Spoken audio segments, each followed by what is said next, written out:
to sunny Manchester.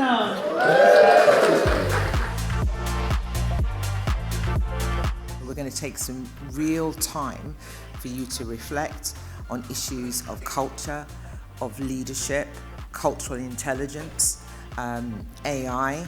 We're going to do so much work now to really help you start thinking about some of the things that you may want to think for yourself and your teams in terms of what they need to get more development in, and also for yourself and also for your organisation, which I think is really important. So I think that there's a really important message at the heart of what I was saying, which is the value that HR and OD practice can bring to what leaders need to do in organisations, which is to listen both to their workforce and to the communities that they serve. What I was trying to get across in my remarks was that representation is very important, but most importantly, voice and lived experience of both staff and communities is the most important ingredient to add to that. And I think HROD can bring a really, really important and creative set of tools to how we open that up and make ourselves more porous and democratic organisations for the long run, and that for me is the most important ingredient to help us to better serve the communities that we're here to do a good job for. So it's been great to be part of that conversation with PPMA today, and hopefully I've left a good message as to how HRODs can really help us in that endeavour as chief execs in local government. PENA is a premium sponsor for the PPMA. We're such a great partnership together, and we've been working hard behind the scenes to curate a session that would really ignite passion for the individuals that were being interviewed, but also for the audience as well. So we had 4 fantastic chief executives from district councils, from upper tier unitary authorities in different parts of the country, because everybody's got their different challenges, to talk to us a little bit about some of the challenges and set the scene, I suppose, with regards to what's going on in local government from a chief executive mindset.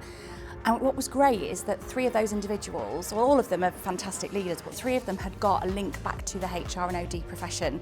And I think to be able to kind of look and see people who had been in those positions of the people in here in the PPMA conference was absolutely incredible.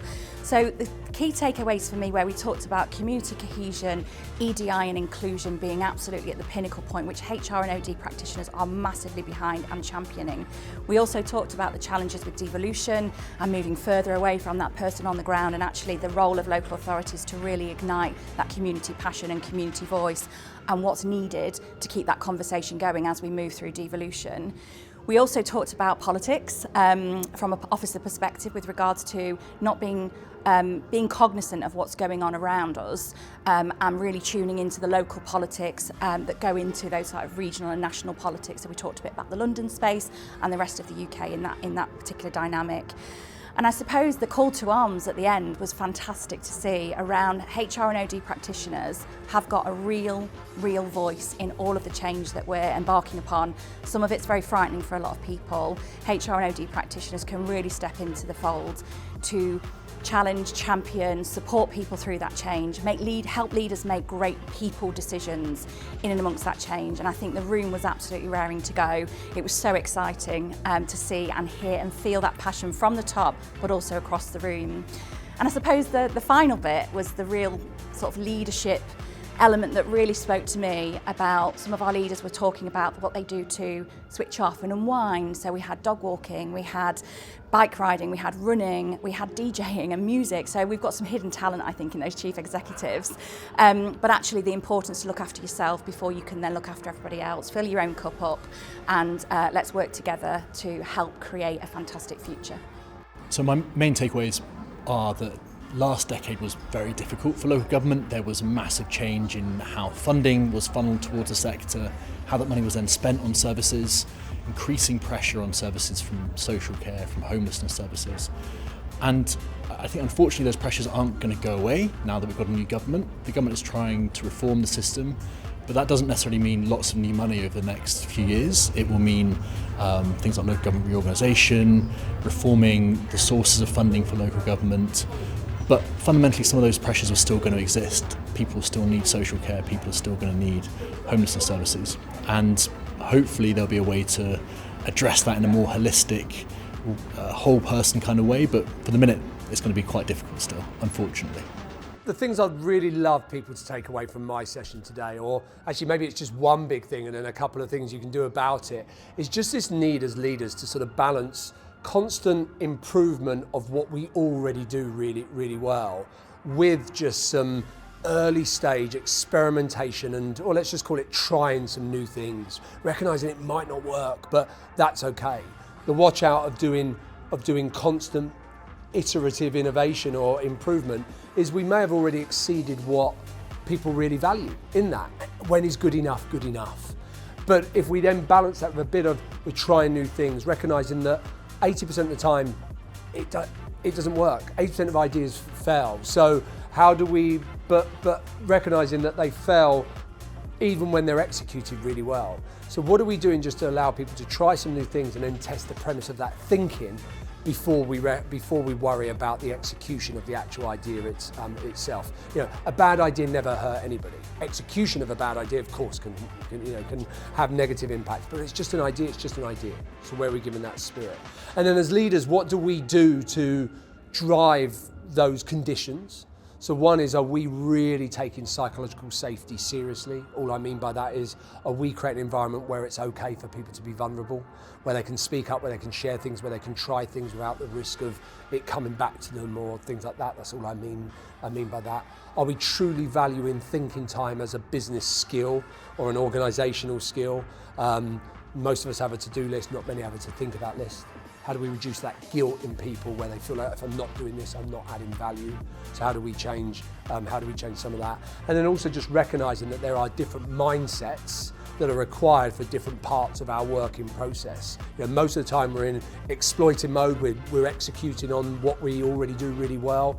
But actually, how do we balance that with some exploration, early stage, trying new things, not really caring or worrying about where it's going to, not being wedded to the outcome? And where's this spirit of hypothesis and experimentation? You know, recognizing that having a hunch, some intuition, on its own dangerous, but if that leads you to then look or find the data that proves or disproves where you think something might be happening, well, that's where competitive edge or making a real difference to society or others really comes from. 3 key takeaways from my session on cultural intelligence leading through change would be the first one, which is change. Let's focus on that for a second. Charles Darwin said that it is not the strongest or the most intelligent of the species that survives, but the one that is most adaptable to change. In the current context of globalization, digitalization, polarization, what we need to build is our ability to adapt to change. And cultural intelligence is that skill that helps us adapt to change. So that's the first key takeaway.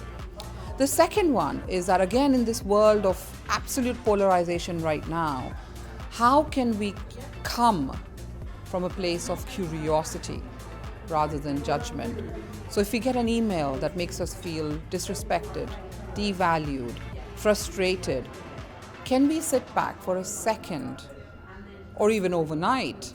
What else is going on in this person's life, in our surroundings? How can we use curiosity more and assumptions and biases and judgment less? And the third key takeaway would be that lesson of converting intent to impact. So understanding quite clearly, what is it that motivates us? That's great, and we have the knowledge that we need to be able to convert that into something. But if we don't actually convert it into what I call CQ action, cultural intelligence action, then actually what's the point? Because intent is invisible and impact is what we sit with. So the third key takeaway really is that how can we hold ourselves accountable to turn our positive intent into impact for our colleagues, for our community, for our stakeholders, for our clients, because that's really what matters most at the end. The really important thing that I'd like people to remember is that we cannot do without servant leadership these days. In fact, even though it's one of those unusual kind of theories that was ahead of its time, and as I mentioned at the beginning, you know, it is 55 years old, which is incredible. It was way ahead of its time, and it's something that, with the complexities of organisations today, the need to really go above and beyond to motivate people to increase their engagement and their commitment, in times that are, challenging, not just in terms of resources, but in terms of the pace of change and all the pressures on people. We've got to be taking this much more seriously and utilising it. I mean, it's a great opportunity for organisations to realise all of that latent potential in their people. So I hope as a result of what I talked about today, people are excited about the possibilities. This is not something that needs to be an expensive intervention. It's something they can do themselves from the ground up. That they've got ideas around how to build the business case for having more servant leadership, and that they, can basically implement it and hopefully quite soon realise the benefits. Wholeness is so important to us as individuals, but also in our organisations, because when we feel more whole, we can be more creative, more innovative, we can be more connected to each other. So when we're showing up in that full wholeness of all of who we are, we contribute so much more and we get such a deeper sense of fulfilment. The main thing for me is that the awareness grows that we can and we should look after our bodies. But it sometimes feels to me like people forget to look after their brain. And this is not only about our mental health, and of course it has been pushed to the forefront of our mind over the last few years that we have to look after our mental health, but it's also about our performance, how well we are functioning at work and at play, of course, too. So I'll try to give people an idea today what they can take away to look after their brain, and the happy hormones are substantial in this one. The nice thing about the happy hormones is that they're all working together. So if you do something for one, you will do something for all of them.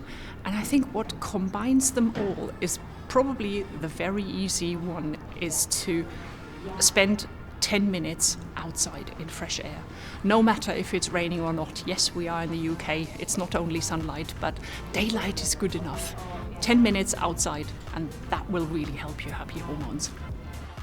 I think that the three things that people really need to focus on are not getting daunted by the future. It will happen, and we've shown brilliant ability to adapt in the past. To make sure that they're focused on their own development and investing in their own capabilities. If things are getting harder, then we need to be even better than we have before. That means carving out time, carving out opportunity to make sure that you're at the top of your game. And finally, to make sure that we're approaching those challenges together. It's harder to do it, and it can be overwhelming doing it individually, but actually coming together as communities, coming together to draw on each other's expertise and learning, that's the way that we make a positive way forward into what can be quite a daunting future, but should also be an exciting one too. This is the time where you come to reconnect, reflect and recharge, and that's what all the conference was about for us. We really wanted that for our delegates. We've had a fantastic time, and I know our colleagues have reconnected. They have definitely reflected and they are recharged, and that's what we wanted. We've got so many challenges and opportunities in our sector going on at the moment, and I think our delegates really needed the time out to really think about those things in a really meaningful way, but also to invest in themselves, and that is what the conference was about.